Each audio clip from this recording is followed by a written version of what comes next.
Nandito ako sa Wawa Dam. Ayan. Papakita ko lang sa iyo yung view.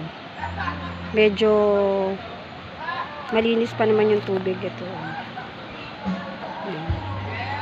Ito yung mga kasama ko sa taas, kumakanta. Naki-rides lang ako kasi gusto ko lang mapicturean ang Wawa. Mamimili lang kami rito ng gulay at kamote.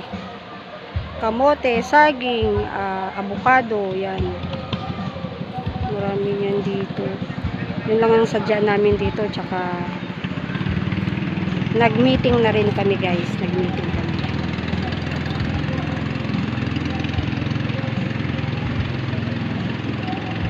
Yan sila yung mga kasama ko. Yun sila. Nag-uusap-usap pa.